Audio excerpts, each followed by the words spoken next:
que es Luis Sebasco, que hoy nos está acompañando desde algún lugar de Buenos Aires, desde su estudio, seguramente porque anda con una defensa bastante importante, que le ha asumido un trabajo de leer 13 cuerpos. Para que la gente sepa lo que son 13 cuerpos, cada cuerpo viene a ser como un tomo, para ejemplificar de alguna manera, que tiene alrededor de 200 fojas, 200, no páginas, sino hojas, fojas. Entonces es bastante árido, porque estamos hablando de que se tiene que leer 2.600 hojas.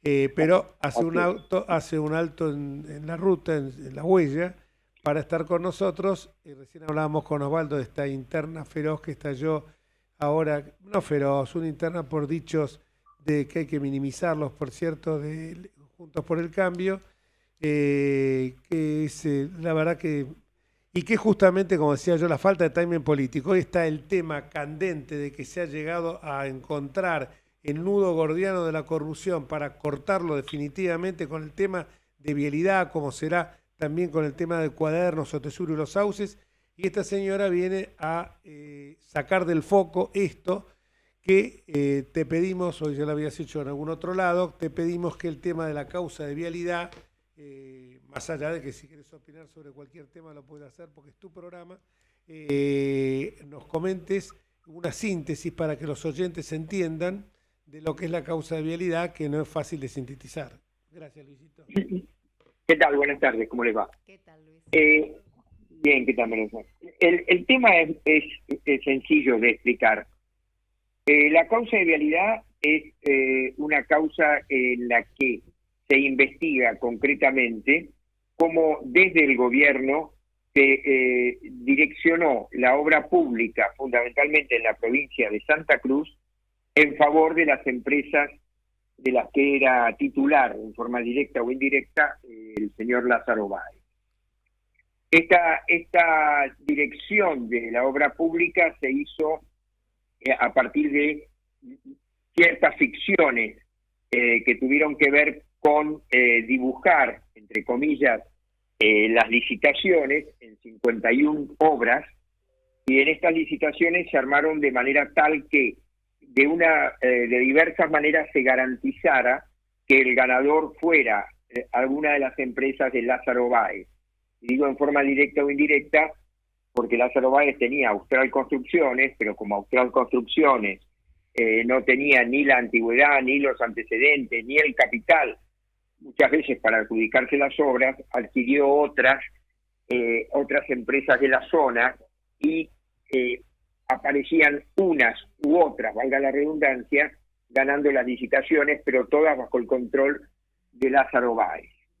En estas licitaciones se dieron las características que había sobreprecios, en algunos casos eran obras absolutamente innecesarias, pero se publicaron igual. Las publicaciones, para que hubiera oferentes, como tiene que hacerse conforme a la transparencia que exigen las normas, se tenían que hacer en medios públicos, entonces los hacían en pueblos perdidos de la Patagonia, donde nadie los veía. Se sorteaban las normas nacionales, aplicándose normas locales, y cuando en realidad, cuando los fondos provienen de vialidad nacional, deben aplicarse las normas nacionales. Se garantizaban los pagos de diversas maneras. Por un lado, lo cierto es que las obras de Lázaro Báez se pagaron absolutamente todas en tiempos récord, y en algunos casos, como demostró la Fiscalía, utilizando medios para situaciones de excepción.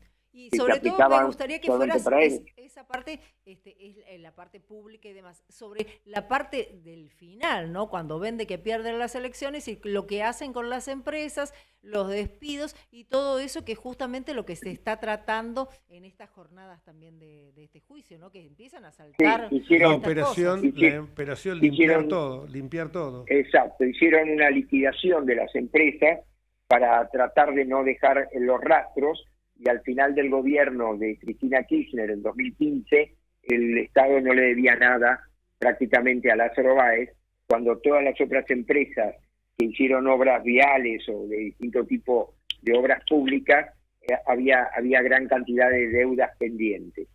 Y además hay datos que son muy importantes.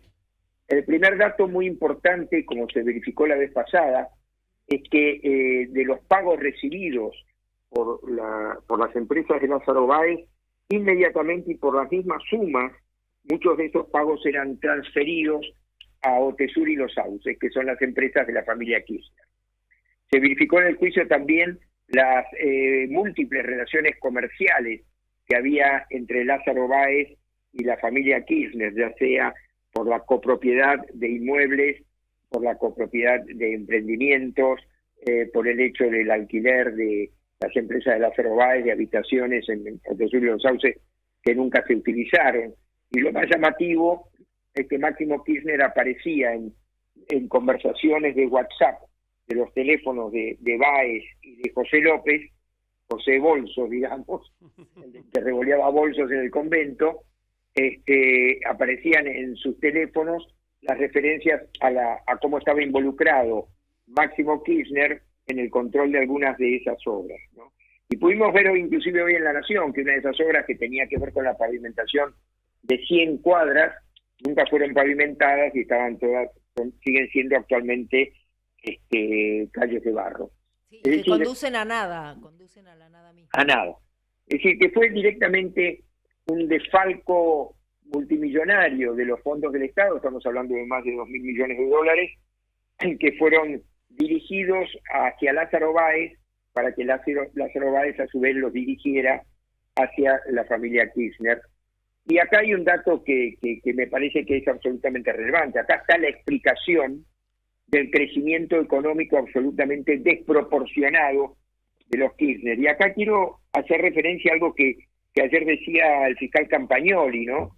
Es decir, que pasa en mi caso también. Yo fui funcionario público durante las mismas épocas que los Kirchner y ni de casualidad puedo acercarme a la 10ª parte del patrimonio que Florencia Kirchner tenía en la caja de seguridad, esos 5 millones de dólares. Es decir, la verdad es que es inexplicable que habiendo sido funcionarios públicos desde mitad de los 80 en adelante, hayan amasado la fortuna que amasaron, si no es a través de la corrupción. Y esta causa de vialidad es el comienzo de la explicación de toda esa fortuna inexplicable. Claro, queda clarísimo. Claro. Sí, quedó totalmente claro. Y para ir cerrando, contame, Luis, ¿cómo estás viendo vos la actuación y cómo presenta el tema, los fiscales, Mola y Luciani?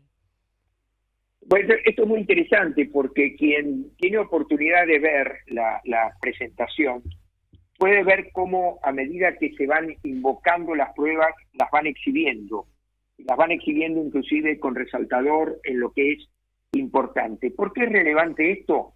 Porque el discurso de los voceros del kirchnerismo dicen que no está presentando ninguna prueba en los fiscales Luciani y Mola, cuando en realidad el análisis y con solo escuchar su alegato, vemos que permanentemente están refiriendo a las constancias absolutamente concretas que hacen a la demostración de lo que están sosteniendo. Y esto me parece que es muy importante, es lo que siempre se dijo.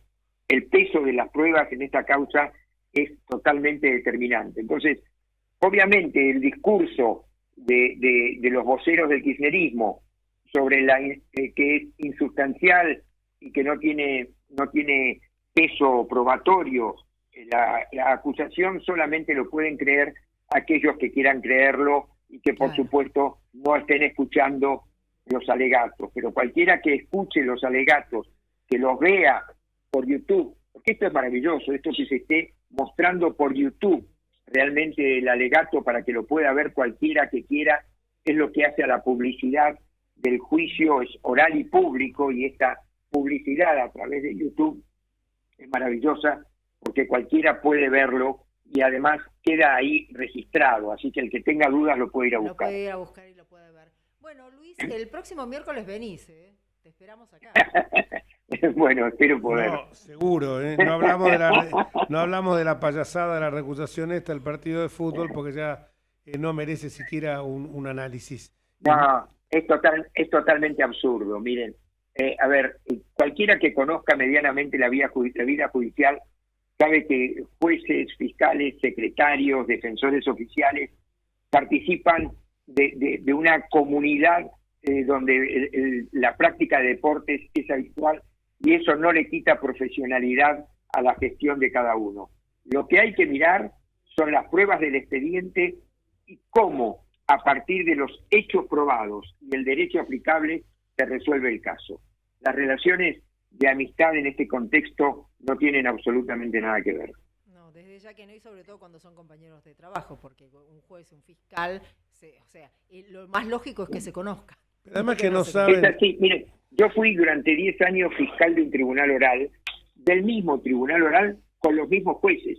Obviamente tomábamos café antes y después del juicio, cada uno hacía su trabajo, y si no me gustaba la sentencia, la apelaba, y ninguno de los jueces se ofendía porque yo recurriera al fallo, y yo no me ofendía si acusaba y ellos absolvían. Es decir, cada uno se maneja en su relación profesional, puramente profesional, de acuerdo, insisto, con las pruebas reunidas y el derecho aplicable. Y esto es lo que hay que mirar. Claro, ya lo creo. Y sobre todo que los partidos de fútbol, que uno puede ser compañero de equipo de alguien que simplemente por un tema que hasta es social, o sea, el deporte amateur sobre todo, y con eso no significa que uno sea amigo de los 11 o de los 15 que comparten en fútbol o rugby, o los 14 y 10 que comparten con vos un